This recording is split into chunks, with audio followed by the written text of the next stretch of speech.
Welcome back to Logi Line, the podcast where we dive deep into the system, strategy, and stories of Foxhole. I'm Torre, your host. I'm just a guy trying to make Foxhole a better place. And we're joined by the most controversial player on the colonial side, a master of trench warfare. Whether you love him or hate him, you've probably been on the wrong side of his trenches. This is Secret Bismark. Let's get into it.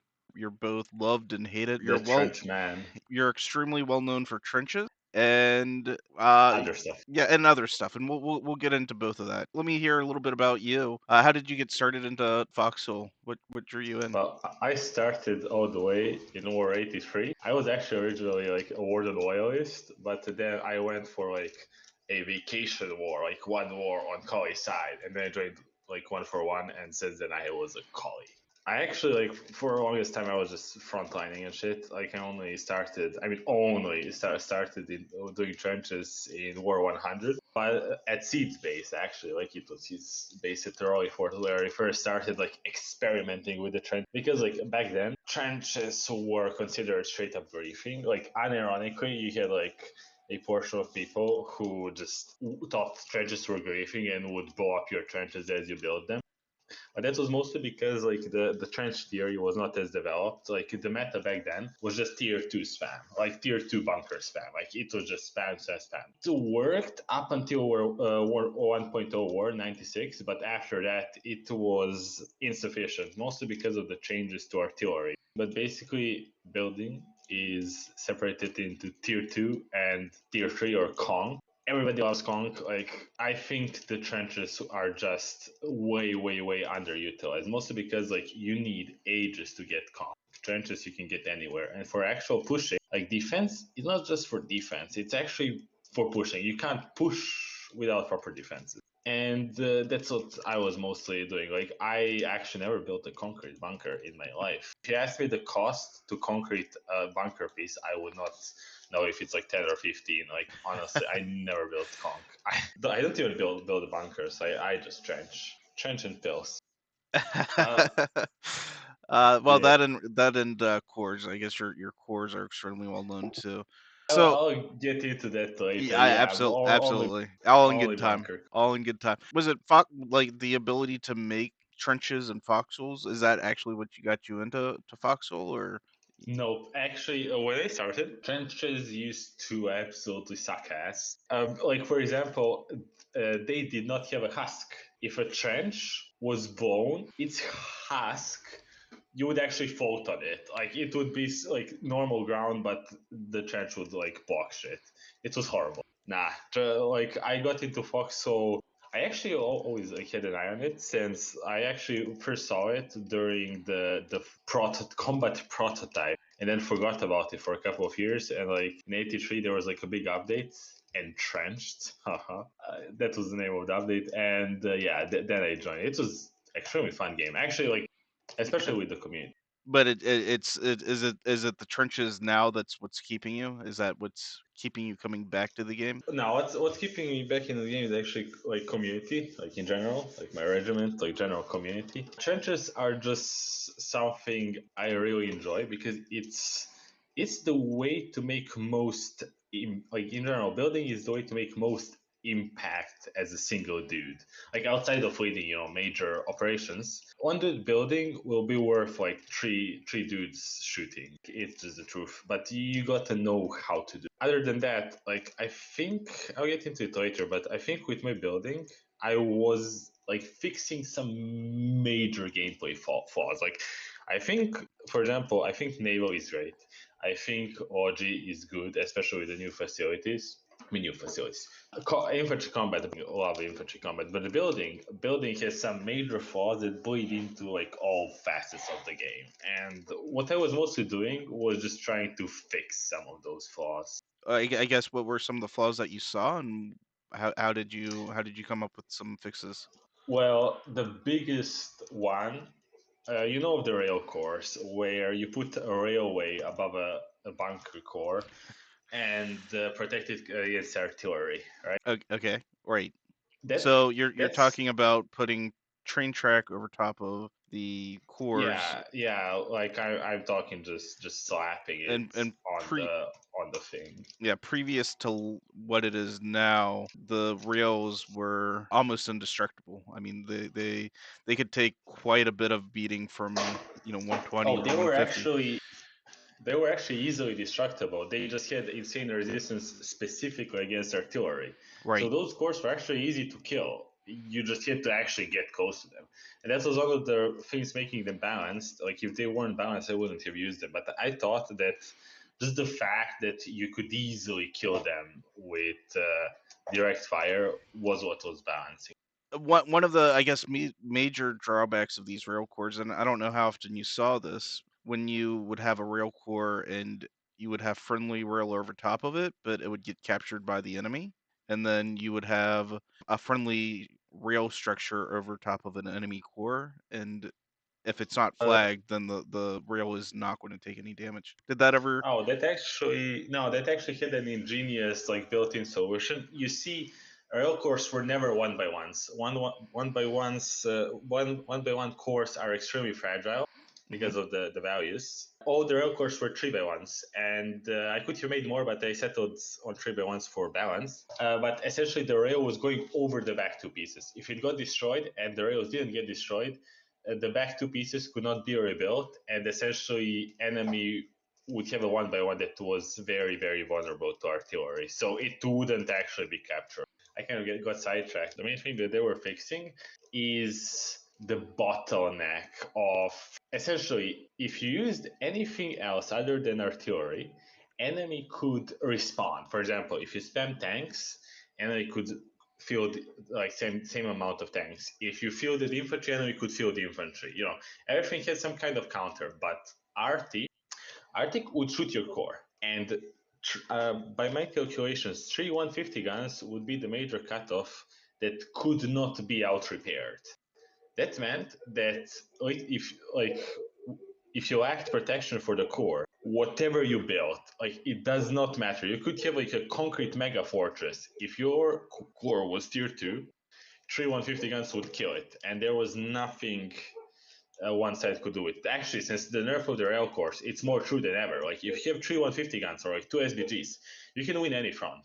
It doesn't matter how skilled or outnumbered you are. Why? Because you kill enemy spawn, and the enemy cannot out repair it. I ran into issue with making major trench lines, like huge, very high quality trench lines, very time consuming trench lines, that would get rolled over by enemy bringing artillery and just shooting your core. Now, I was making amazing defenses that hit a weak link. The core was weak link, and the chain is only as strong as its weakest link. My course would just get boned by art, and I was like, what can I do? Like I can't putting trenches around the core was first iteration, but it just was not enough. Right. So that is still one of the major faults in this game, honestly, and I think it takes away a lot of fun. Well, so one of the things I want to point out here is you're part of 141 CR, which is the largest colonial regiment by a long shot, I believe. At least I frontline. I don't think it's large. We're pretty large, but I don't know if we are largest. We Act used to be for 141 CR is definitely known for is being able to bring lots of manpower to a front line, and that's something that you as a regiment is, I guess, a little bit different than any of the other colonial regiments are able to do, which I think really plays into your strength is trenches. I think trench lines are great for active defenses. If you have people there, then you can defend and you can push and you can attack. But if you don't have the population for that, then you have to rely on bunkers. Does this sound uh, about right to you? that is true. Actually, you need kind of a mix. You need enough bunkers to stop lightweight attacks, but you need the trenches to stop heavyweight attacks. Like if enemy actually wants to attack you and uses artillery, your bunkers will be gone. There is a trick with manpower. One thing, it's less prevalent now since infantry got faster, but one thing is that I noticed, I observed the fronts and noticed that a huge factor, and still is, huge factor of the amount of manpower infantry you have on the front is how close your core is. So let's say the fight is like 50 meters from your core, but 300 meters from enemy core. If enemy dies, they have to go 300 meters back, spawn, and run 300 meters. You have to run 50. Right. That means that for the same amount of players on the server, you have way more effective manpower. And I took that into my designs. My trench lines would get very dense, layered, but very close to the core itself. And they would have reinforcement trench lines leading to the core, so that if you spawn, you can reinforce fast and effectively for the same amount of manpower. You would have more effective manpower, and then that gets multiplied by the fact that the defenses are also a multiplier. So you would get a manpower multiplier from the closest of the core and manpower multiplier from the trenches themselves. In effect, you could hold my trench lines with very, very few people. Like a couple of times, I would be alone in the trench line, and I would just be shooting down like dozens of wardens. They could not get in while I was there. One of the big things that I guess trench lines, when you're going to build on a front, I guess there's two ways of looking at it. You either build bunkers or you build trench lines, and we've already discussed you don't build bunkers, you only build trench lines. Well, that's Um, kind of true. It depends on its like frontline building or if I'm preparing a position. But like I do make some bunkers, but very few. It's like 2x1s or three. I never build more than 3x1s. okay. And the important thing to note is that I don't build trenches around bunkers. I build bunkers around trenches. You're kind of discussing here is the whole trench line thing, because just on a logistics viewpoint from this, bunkers take a lot more BMATs. They're a lot more BMAT intensive. 10 meters of trench is only 75 BMATs, where 10 meters of bunkers is 150 plus your upgrade, so you're looking at another 75. So what, 100, 225 versus 75 BMATs for the same Yeah, amount of distance? it actually gets compounded because people don't like they are some of them are still stuck in the old meta, and they spam bunkers. Like you don't need tier 2 bunkers too close. You need only as much bunkers to stop like an errant partisan or something. Like people just do them very dense, very very dense for no reason at all, and that costs a lot. And then when enemy shoots arty, it just has Bottle more it, targets. Like Sure, it bottlenecks everybody, and it makes the artillery way more effective because now everybody is just hemmed in into their own defenses, and now exact. they've kind of created the perfect punching bag for the artillery. So the trenches minimize that, and then you're another big thing is you don't build straight trenches. I've talked to you a little bit about this, and that I guess that helps with grenades and other stuff, but you put curves to your trenches. Two reasons. First reason is that enemy will have way harder time hitting you with grenades, but also if enemy gets into the trench line, you want to build them in such a way where you can sit and we just can't pass. You want one dude looking down the trench to be able to just minimize the impact of any enemy getting in. Like for example, let's say this part of the trench line, like I just sit here and you can't pass or like shoot me essentially. Like these bends are important. Like if a dude with bayonet goes, he won't go straight. He'll have to like go. And another important factor: each piece of trench has the same HP. That means that if you did this would have like certain amount of HP, but for the same like length, this would have 1, 2, 3, 4 times the HP. That's very important. That makes your trench lines more tanky. Enemy, when it shoots, it will concentrate on some parts, but a lot of it will get spread around. So effectively, your trench will be much more tankier. There is even something called super ultra dense trenches, where you use the shortest possible length trench connectors on very critical areas that you don't want to blown. And if you do it like this, for the same one, I mean, you can bend them a bit. This is just the most basic like example. But if you do them like this, you can pack way more HP in the same length of the trench. Now, you don't do this everywhere. You do this in places where you just don't have space. Also, the Yeah, main fighting. let me just describe what you just did there, just in case anybody's listening and not actually watching. Is you basically took the trench connectors and made them as short as possible, and you were able to fit about six of those, five or six, and it's about the same length as a single trench, which is an amazing kind of thought to doing that. So basically, you have six trenches making one trench, normal size trench. Yep. That's and so now you have five or six points that they have to kill all five or six points to fully destroy that. So as far as the BMAT, I guess you don't even need to fully BMAT that. You go by priority. So one thing about tier 2 trenches is that they will resist the decay much more than tier 1 trenches. Also, another point, main fighting is around roads. So what I would do, I would make densest trenches around roads, especially the very parts next to the road.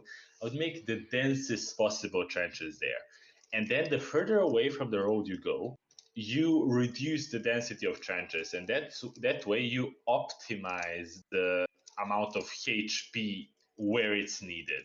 Okay, no, that's awesome. That's a great way of doing it. So you're putting these really dense trenches into these very important sections. You see how I put them close together. This is important because you, to maximize HP even further, you want to kind of make dimensions of your trench line in a way where one dude can cover as much of the trench line as possible. You see, a dude in the third line here could shoot somebody trying to get into the first line. That effectively means that enemy can blow up the first and the second line, they still wouldn't be able to get into a trench because people from the third line would be shooting at them. So you further increase the HP and the amount of stuff enemy has to kill, and at some point you increase it enough that enemy won't be able to kill it in half an hour. After half an hour, it's nighttime and you can repair. That's one of the things. Like trenches are very repairable, and if you put enough HP, at some point, enemy will let up the pressure for a bit, and you'll be able to repair. All right, so we're talking about making your trenches almost indestructible, making them as survivable as much, which these are amazing. I mean, if somebody's just building a trench line and they're just using normal trenches, not using the trench connectors to make it dense, then the trenches obviously aren't as strong. But one of the big differences between your trenches and an amateur or somebody like mine are whenever I build trenches, somebody it will last maybe 15 minutes and then the enemy overruns it and takes control of it. And now what I've built is used against us. But you have a way around that, right? Like you've already figured out how to build trenches. So what's the I guess what's the secret sauce to making it so That the enemy is don't steal your actually trenches? the single biggest difference between my trenches and uh, other people's trenches, and that's actually the first thing I discovered, like experimented with in War 100. It's the reinforcement trenches. So let's say a reinforcement trench is essentially a trench that will go towards your base. It may sound weird, but essentially, what you want to do with the reinforcement trench is ensure that you can reliably get into the trench line if enemy gets into the part of it or like even like kills all of it. Let me describe. So this is the very basic reinforcement trench. If enemy somehow gets into this trench, he could, if there was not a reinforcement trench there, he could shoot all of your reinforcements. Like if friendly wanted to reinforce this trench, he would go over open ground and get shot. But if you make a reinforcement trench, a trench that goes towards your base like this, friendlies will be able to take a safe route and then continuously get into the main trench line and shoot at the opponent. This creates an imbalanced, it basically gives you terrain advantage. Why? Because enemy will have to go over open ground, while you will be able to get through safe. So it's a numbers game. You can reinforce, enemy can't reinforce. So with the same amount of people, you just continuously reinforce and kick him out. Because if he wants to reinforce, he just gets shot.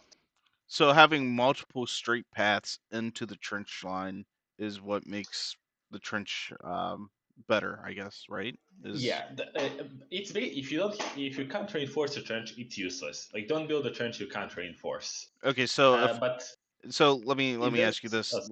this: we're building a trench line, and we hit a road or something impassable terrain, where you would have to go over I guess, over open ground, and you couldn't have a reinforcement trench getting into that. What would your solution be there? You actually do build for example, if you built a trench on the other side of the road, that trench would have its own reinforcement trench. Thing is, rifle ranges are limited. If you make a reinforcement trench start further than the rifle range, it doesn't matter that you're going over open ground to get into the reinforcement trench, because enemy from the main trench line can't reach you. The reinforcement trench does introduce a fault to a trench. Basically, enemy will be able to use it too, right?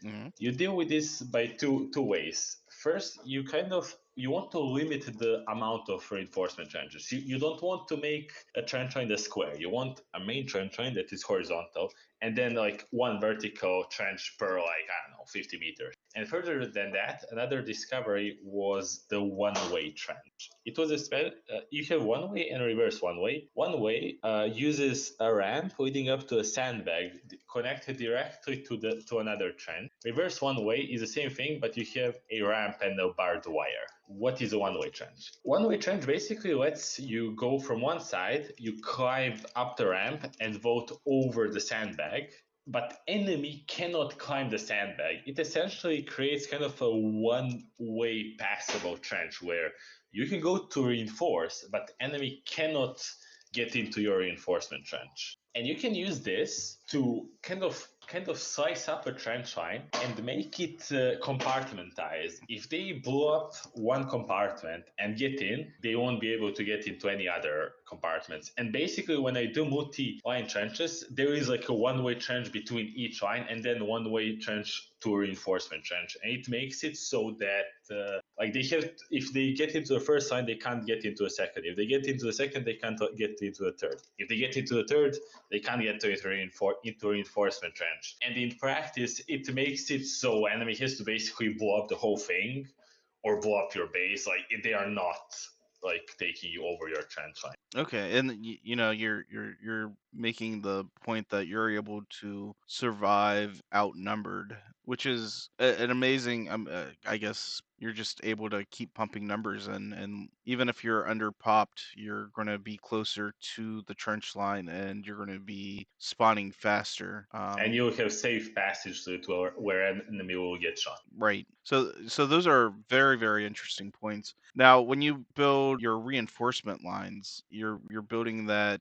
Do you normally just build one or you build multiple? I seem to remember you I saying. usually build, like, if one was here, second would be like, I don't know, like 30 meters, like over here. Like, you don't do them too often, but you also don't do them too frequently. It's a balance, because like they can still blow up the part of the reinforcement trench and sort of, go down further.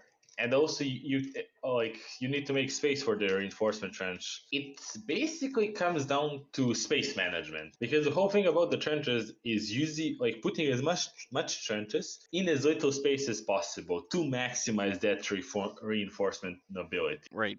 Okay, so now if you use a normal trench versus a trench connector, you're able to put a bridge over top of it. How often do you use that, especially for like artillery cover? Do you use this Absolutely often? never, Really? never, Okay. never. The reasoning is that it just takes so much space. Like, without exploit, you can't make a connection through the, like, under the bridge. that basically turns a 4 point trench into a 2 point trench. It's kind of like big, it just takes space. Okay. And it just takes way too much space for basically nothing. Like the normal trenches is just resistant enough to artillery. Okay, so yeah, and then especially if you tier two it. But now one of the big things I guess you would have to do in your trench lines is make sure that you put barbed wire and sandbags, or do you not worry so much about that? Uh, you absolutely want barbed wire, and I'm actually kind of unconventional. I actually don't like sandbags. I Oh, only use sandbags for the okay. very back of reinforcement trench, just so if they get into the reinforcement trench, they can't shoot directly at you. But the reasoning is simple. Sandbags work if you have one line of trenches. They work fine. But the thing is, if you have multiple lines of trenches, if you get sandbags here, you couldn't shoot from the second or third line of Oh, trenches. You couldn't shoot at the reinforcing enemies. Like enemy would blow this up and then just continually get in, and your second line would be useless because what would they shoot at? right. No, you put barbed wire on both sides, all sides. You make it so nobody can get in unless they either blow up a section or go through reinforcement trench. That way, guys from the second and third line will be able to just shoot all reinforcing enemies. If they blow up a section, you just have a dude watching that section, and then we can get. So one of the important things, I guess, is pallets of barbed wire. When facilities brought out pallets of barbed wire, did that you feel like that made trench lines a lot Oh, easier? absolutely, absolutely. I like it used to be a lot harder to actually put stuff around. It was actually at one point trenches were absurdly strong because enemy needed barbed wire to remove your barbed wire. Like they would literally need a barbed wire in their hands to remove the barbed wire. So that made it so if you have barbed wire in the trench, enemy just could not remove it.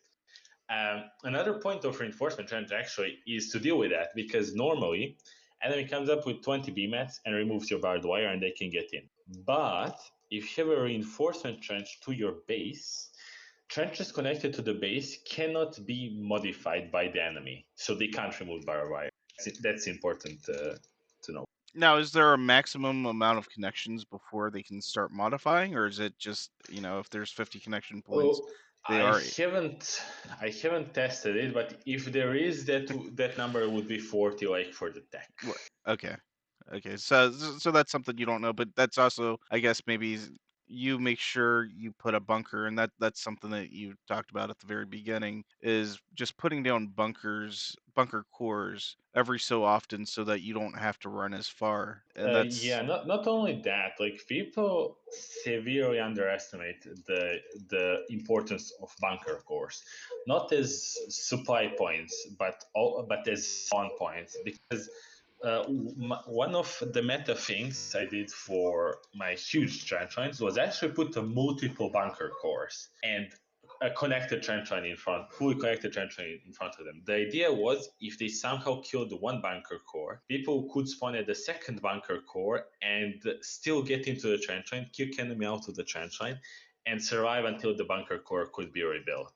So I actually had like, if I had a line of trenches, I would have a line of bunker cores, like interspaced a certain amount. But yeah, so if once I died, you would have redundancy. no, that's awesome. What's your like proudest moment with trenches? Do you have like a one moment where you survived against all odds, or is there Oh, one? I actually had multiple moments. Like some of them were frankly insane, but the biggest ones were with rail course. Actually, like combination of rail course and trench lines, because that combination would make it so you couldn't get RT'd. Like you could, I mean, you could get RT'd, but RT wouldn't actually do something. And I think one assault, I straight up survived like RSCs shooting at my base, like a tier two base, just tanking RSCs, tanking tanks, tanking enemy infantry. We just would not go down for days. Like it happened multiple times actually. But that particular one was in third chapter, like 5 or 6 wars ago. Like it was a huge, huge fight. You're right. Okay, so yeah, no, that's awesome. Those are awesome. So what's the biggest mistake I guess that you see people making with trenches? Is it is Not putting reinforcement trenches, it's as simple as that. Like, if you have a trench line and no reinforcement trench, enemy will eventually get in. And if they get in, you're fucked. okay. So So that's basic the big. basically the what made me bad with trenches is is what you're saying makes everybody bad with trenches is the no Yep. reinforcement trenches. Like, in my opinion, a reinforcement trench should go straight into the bunker core, and like you should spawn in the trench and like in the bunker and like go immediately into the trench and not even touch open ground. Like, in my opinion, I actually made a base. I actually made a base that had the rails that covered the ramp over here, so people had to spawn and go into a trench. The one that survived ours. Now, this is a lot more, I guess, previous to you. It would often be anybody building a trench would be, oh, you're griefing, and they would try to shoot you and kill you. Did you have a lot of discouragement when you started experimenting with trenches, or Oh yeah, I mean, you had a ton of non-believers. Like, One for One was actually the first that believed in churches, but even that, it was more of like, oh, Bismarck is being weird. Bismarck is doing his stuff, but then it just worked. Like, it worked way better. Like, officers recognized that, oh, we absolutely would not have survived this if we didn't have those trenches. So at that point, I basically got called specifically to put down trenches. And I remember I had some funny interactions with Shred, where Shred boys, the Larry, I think Larry was playing even back then. okay, Like, the so Shred boys were like, Badman yeah, the Larry's. Batman. Yeah, they were like filling the region chat, like, oh, these trenches suck, this griefing, blah blah blah, and they started like filling them. But I was like, bro, this is the best trench I know to man. What do you mean? So yeah, like the funniest thing, actually, the funniest thing, the biggest holdout were the people who were suffering from these trenches the most, the wardens. You see, before Bomber nerf, wardens believed that trenches were koi toys, and they would like suffer. They would get stopped dead in their tracks by trenches, but they would refuse to build them. Yeah, yeah. So, one of the main culture differences with the building that I've noticed, and this is previous, but Ukalis would have a lot more trenches, and wardens would have a lot more walls. That was just something for some reason. I noticed that. I don't know why that new players when they joined the warden faction would just try to build walls for defenses, and it seemed like Collies. I've played both sides, and it always seemed to be, for the most part, new players would build trenches on the collie side and walls for the warden side. Is that something you've noticed, or Not really. The thing is, like when they started playing both sides, were just spamming bunkers. Like, it was yeah, only after bunkers? I Yeah, bunkers is bef- definitely an important spam, yeah, it was only after have done some serious propaganda for trenches that I saw actual like good trenches popping up. right? So yeah. So 141, your regiment supported you in building trenches. Now, one thing that I remember about 141 is they don't play armor so much. They, at least whenever I first heard of 141, they had this thing about hating armor. They used to, love to do anything they could to destroy armor. The push guns were their favorite counter to armor. And so I guess trench lines are, I guess, an evolution, because you can hide your infantry into the trench line and be able to fight against armor way more effectively than fighting in an open field or even behind bunkers, right? Uh, that's part of it. The biggest part of that equation is simply that one form is tryhard regiment, and somebody would always play armor. Like, if it was not another regiment, it would be randoms. And after a certain point, there is not really a point to having more armor. So we would do the most effective thing and just like play infantry and RT, mostly RT, but also like we would have a lot of infantry, and they would be very organized. But basically, the reason we don't play armor is because somebody's already playing armor, and it would be LARPing to add like 5 more tanks to like a 10 tank line. But yeah, the push guns, they're also a relic from the time where push guns were Koei's like main weapon against warden tanks, because Koei tank line used to suck ass, and your only weapon against warden tanks would basically be push 68, old smelter, and Hmm. then it would be Stygian, and then only after the Stygian got nerfed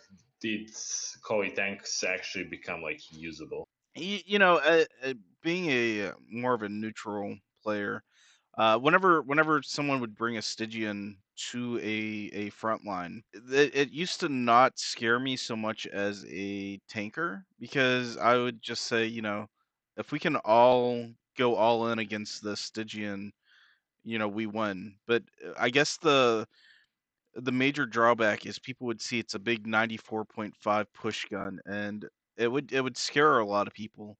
And if you didn't have that boldness to just push it, you could definitely hold back people with just a single Stygian bolt. You could hold back an entire tank line. But I feel like a more experienced tank line, if they really knew what they were doing, that I guess that nerf to the Stygian bolt was actually a buff to the Colonials in a way, because it stopped Colonials from relying on that. If that makes sense to you.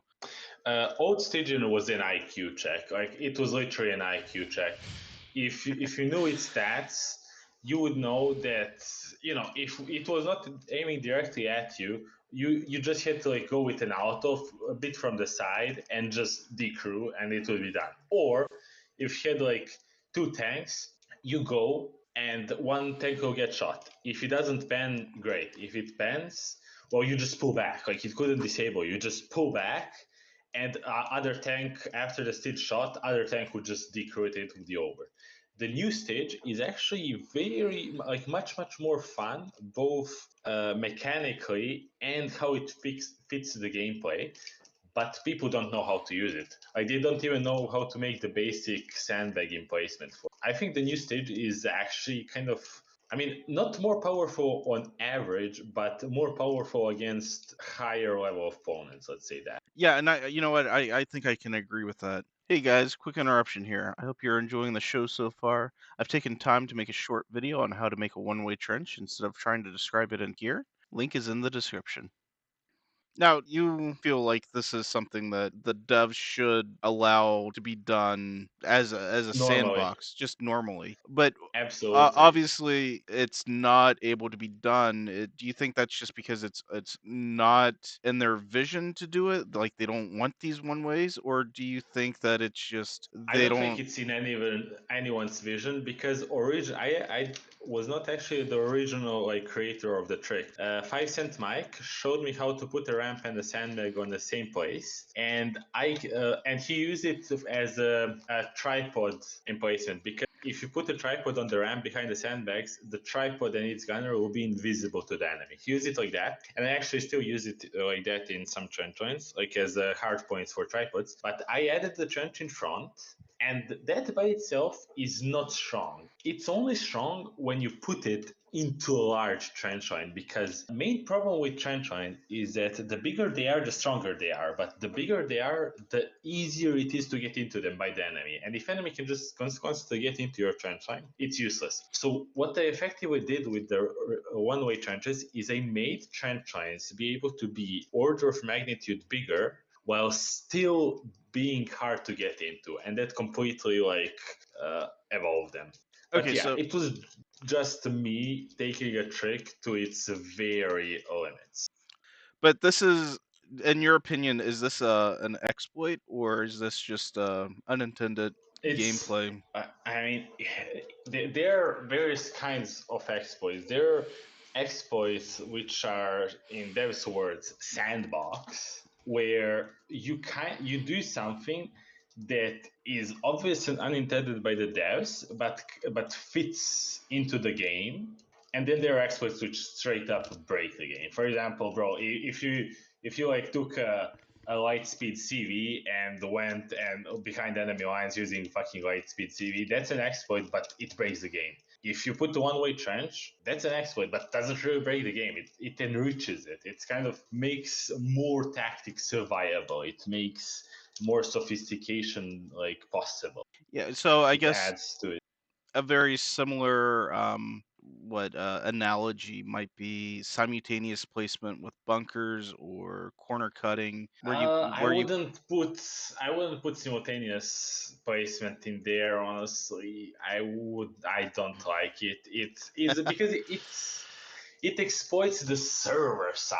You know, you don't want well to exploit the server side. okay, so simultaneous placement, just from a bunkers builder, a lot of the simultaneous placement that you can do, you can often do with corner cutting. There's some exceptions to this where you get some weird clipping things, but again, so bunker building is that's always been seen as these kind of exploits or unintended sandbox mechanics. That's never been punished by the devs unless you start to really exploit. And even then, well, and I don't want to get into where the devs punish and don't punish, because a lot of times they don't have a clear line. But where do you, I guess, where do you draw the line at where's a game breaking exploit and where's not? It specifically needs to make the game better for it to be okay with me. Because, like, for example, the like corner cutting should already be in the game. Like, they should implement it. It just makes sense. It just devs putting like skill issue hitboxes in. But some stuff like multi placement and that stuff, the thing is like building has a problem currently where to make a viable build, like the game is kind of balanced around people already using exploits. So if you don't use them, your build is not anywhere near optimal, and that's bad. Like devs need to do a building update in which they will like either make certain exploits like part of the game, like corner cutting, just make let us put normal like hitboxes down, or they should remove them. And that way, a new player would have actually a reasonable chance and fun experience building. That's my take.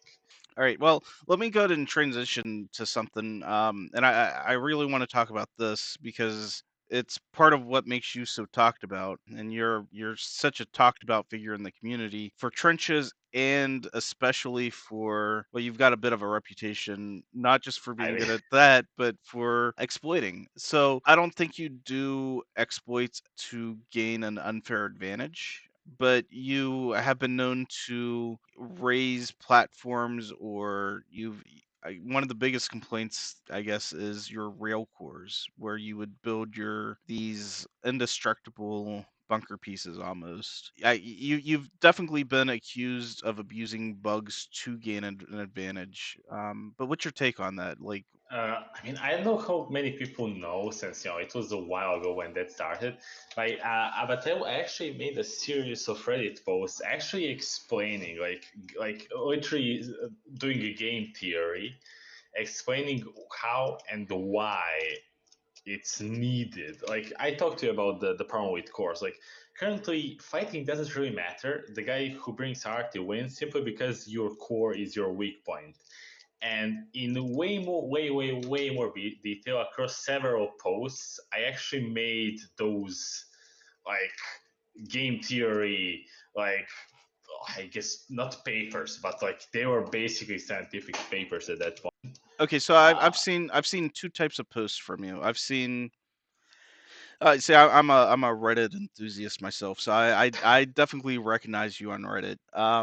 And I've seen one of two types of posts. One where you've explained an exploit after it's been patched, and then the other one, and I think this is the one you're referring to, is you kind of explain six different methods on how to, do the rail core. And you're like, okay, 1 through 3 is okay. Number 4 is kind of scratching, this is gray area. 5 is getting darker. And then absolutely do not use number 6.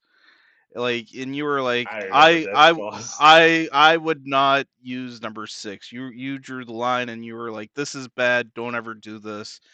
And you being a colonial, you're like, this is the stance on colonials. And it was maybe a war or two later that people were building the I guess the rails to protect their storm cannons, and that was what you were afraid of, That right? was so. I wanted two things. I wanted, for one, people not to freak out. Like all those posts were made with a goal. I didn't want people to freak out. I wanted them to consider it as like a new tech, like something that will actually improve the game for everybody. And I actually like literally as I was developing the rail course, I made a series of posts. Like first it was like sand castles, then the small rails, and then like improvements on small rails, and then the big rail, and then the improvement on big rail. Like I was kind of documenting it, but also the reason they put them on storm cannons was actually because I told wardens how to do it. Like I showed a couple of wardens how to like legit do the very rail course I do, hoping to kind of spread it around so it isn't faction locked, but it's for everybody. And if everybody has like cores which can resist artillery, then everybody will benefit from liberating themselves from fucking like BMAT like code right click gameplay. But certain people who got showed how to build them wanted to do something so like kind of shocking to get them patched. Like they did not agree. They did not want. Like in retrospect, they're really stupid because like since then we like now what we have like fucking gameplay where one side brings like three artigans and you can like do whatever you lose because they kill your core. Like we have horrible gameplay right now, but my idea with releasing those was so that we can mitigate that, so we don't need to have horrible gameplay. But people put them over storm cannons, which got what they desired. They got a patch, and yeah, like it was completely counter to the vision. So now I want to get into factionalism a little bit with you. You're definitely a Kali loyalist, right? Yep. So My last sword in war was 101. And that was like a 10-day war. And before that, it was like 91 or something. okay. Yeah, I believe I was warden in War 101. That was a very, very, very short war. I believe it like right when medium tanks popped is right when the war ended. It was insane.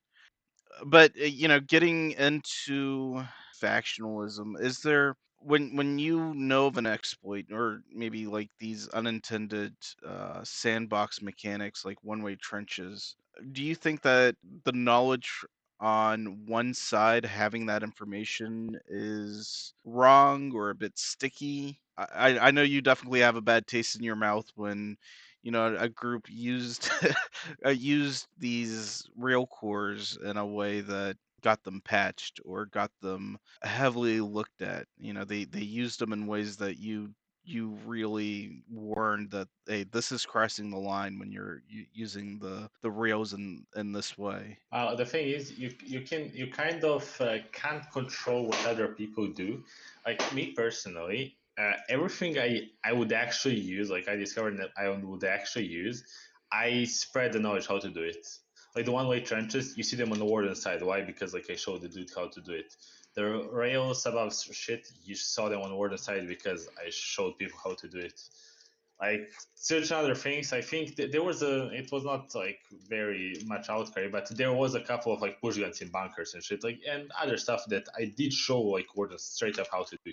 Even the original sandcastles, I was about to show, like I think that war I used them for like a week, and then I was about to make a video on how to like do it and show some wardens, but then they got like patched because of the outcry. It was funny, but yeah, even the original sandcastles I plan to show people how to do, because I like it adds to the game. Like if it doesn't add to the game, I don't use it, I don't spread it. If it adds to the game, like you want both sides to have it to keep Okay. it fair. I guess your viewpoint is if there is an exploit, then both sides should have access to that. It shouldn't be just be one-sidable, and it shouldn't be game breaking. It shouldn't be uncounterable. Is where you draw the Yep, line yep. at. Like in perfect world, it would just straight up get added to the game, but in imperfect world, you just have both sides know how to use it, and Okay, so let me ask you this: have you ever had other players or people, officers within your regiment, call you out for your exploits? thing is, I keep it like very kind of honest. Like I for example, had a dude from Regimental called Spooky, and when I was experimenting with connecting other underground trenches to underground trenches, he was like initially he was calling me out because it could be abused to hell. But then I explained to him that I would only use it for like a specific thing in a specific way that cannot get abused. And then he was like, "Oh, okay, like you didn't change, thank God." Because like as I said, I don't really do stuff that is like game breaking in a bad way.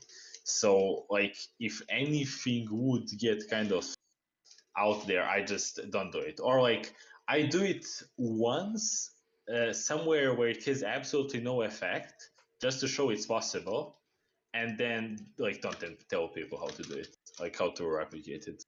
That's basic kind of like modus operandi, or whatever it's called. Okay, so yeah, I mean, obviously you've gotten called out on Reddit for, but I guess Bro, that's it's actually fine. I mean, because it's technically true. Like when I call out an exploit, they call me out for calling out an exploit, but a lot of times I was actually right. For example, the people dropping bridges on like ships. I was the first and pretty much only one who was calling that out, and I got flamed by basically both sides, only for the devs 2 hours later to actually patch it. Like I was like, "Yes, guys, it's bad gameplay. Fix it." And they were like, "You can't call out people for exploits." I was like, "Technically true, but like it's still bad." Like okay. I mean, yeah, I mean, obviously there are lines that you feel like shouldn't be crossed. That's definitely a fair point. So do you think that the vast majority of wardens that think that you're just an exploiter? Because that's no, bro, I've what the foreigners are uh, cool with me, honestly. Like it's just well, a couple of factionally salty boys. okay, yeah, I was going to say when your name is heard on the warden side, you'll get a map post saying, the exploiter's secret Bismark, or something to do with UN exploits will pop up. But do you feel that a lot of people just misunderstand you, and it's just Bro, just a like it's just the voice of a few minority people that dislike you? it's minority. It's minority, bro. There is like so many wardens who think what they do is actually funny and like completely understand what's happening. Like it's actually minority who Right, are and then like outcried.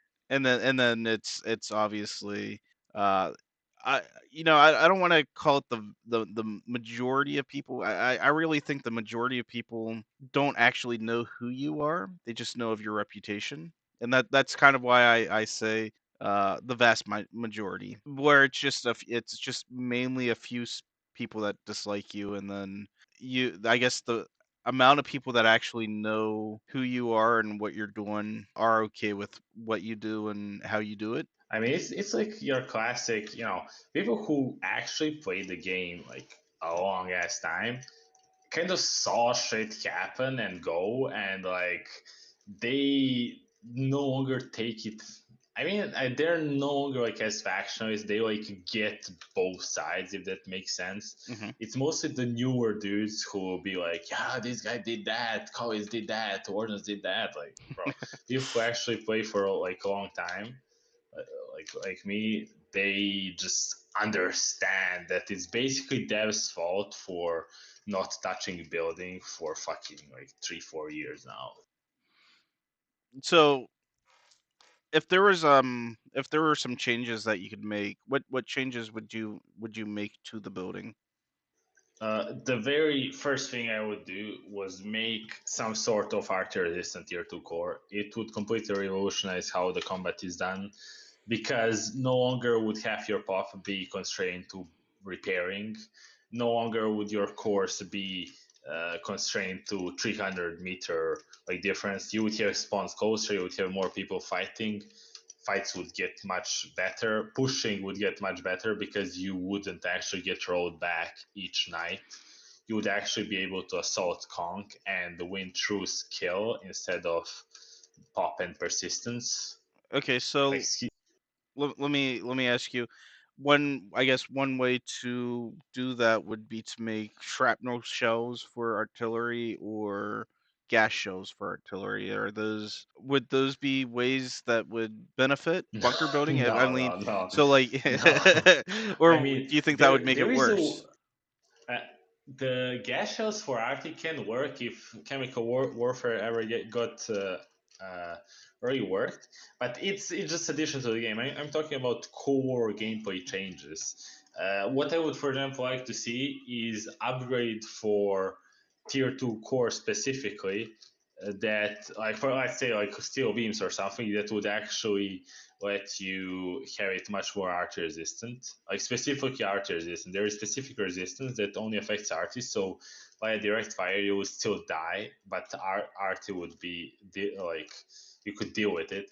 Also, some way to build bunkers in a way where you would sacrifice some firepower for more archer resistance, like that stuff, like some way to build bunkers which would make it more resistant against arty while having detriments Yeah, with other stuff. so currently the only way, I guess, to make anti-artillery bunkers is by putting howitzers. You either use howitzer traps or you put howitzers on your actual bunker pieces. But what that ends up actually doing is making it easier for artillery in a way because it makes the pieces weaker.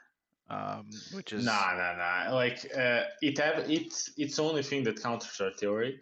But the thing is, it's constrained to conch bunkers, and anything less than a conch bunker dies to artillery, and that makes pushing incredibly difficult because you push with tier two, you push with wood tier, Mhm. but wood tier like tier two just gets murdered by arty, and the enemy can hold you back indefinitely as long as they shoot arty. That's just a fact. Like as long as they have people willing to like click a button repeatedly, they can hold you back indefinitely.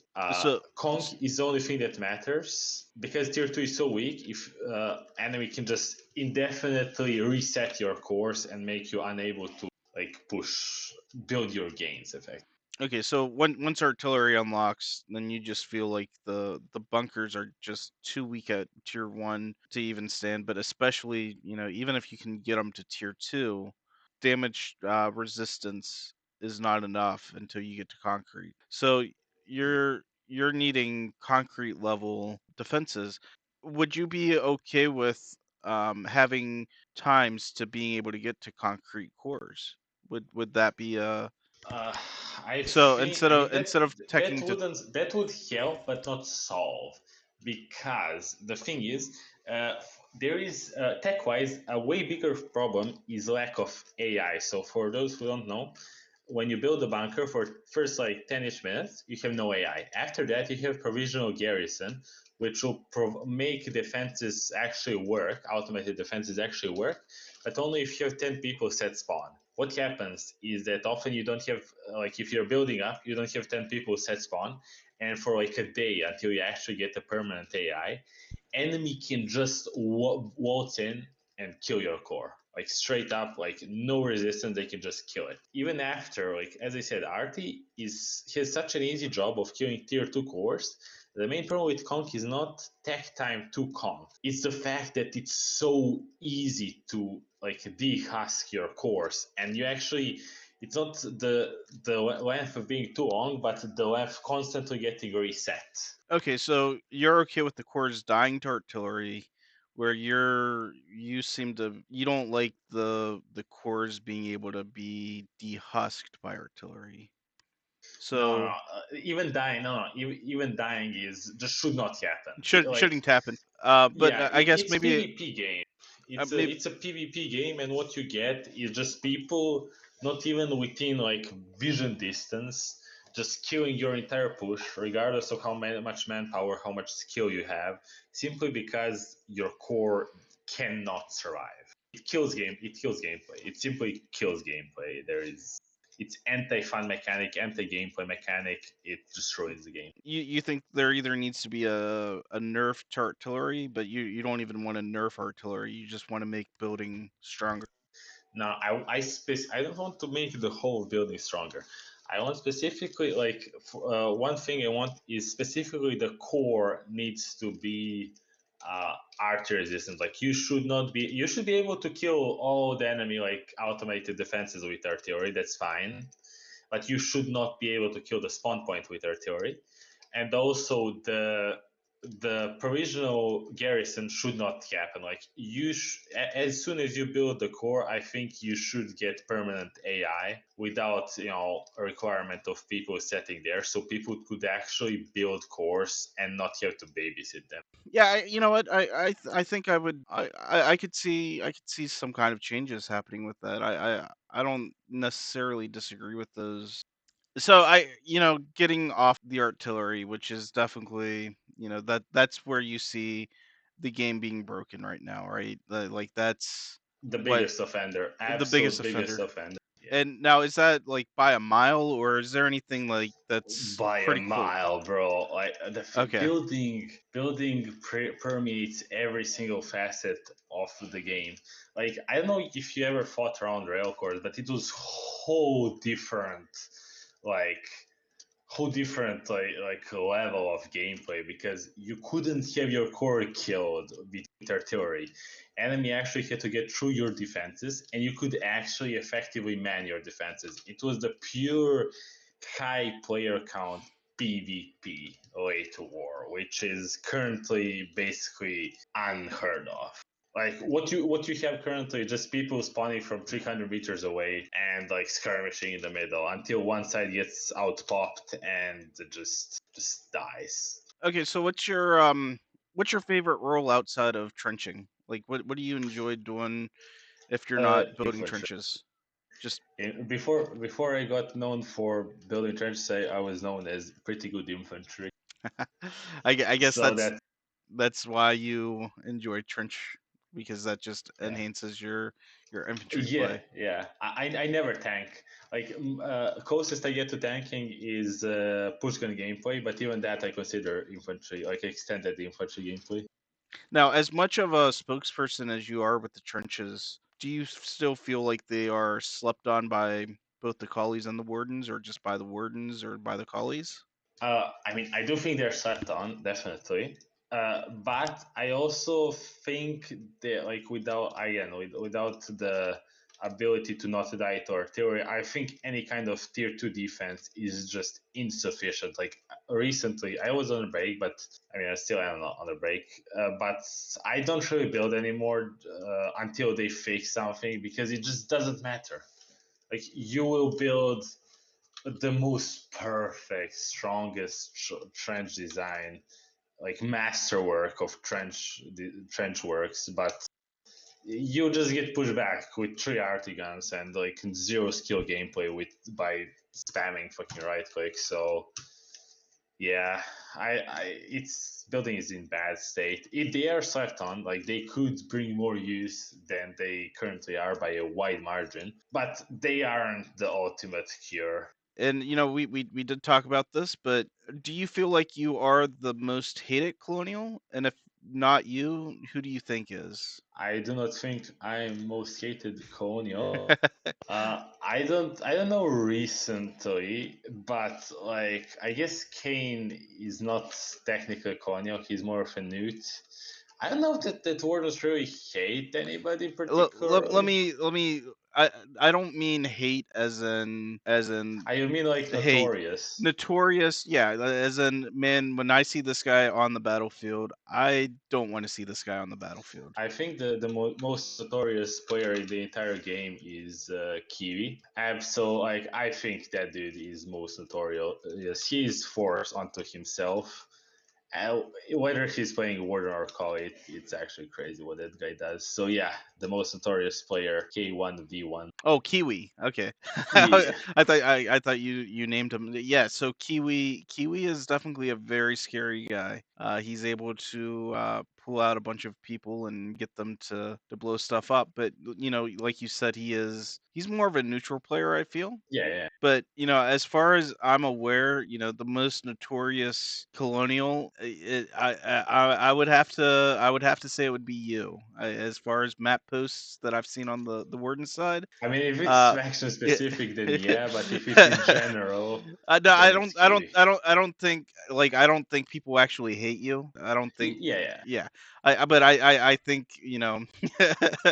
I think you are the most notorious colonial player, and I do have a facility guy. One of the big things was raised facility. You used to be able to Foundation. use, yeah, raised foundations, and there's a beautiful video called Vertigo where a guy made like this really high facility up in the sky, and the train was below the facility. It was pretty neat to see. However, that's no longer a thing Yeah.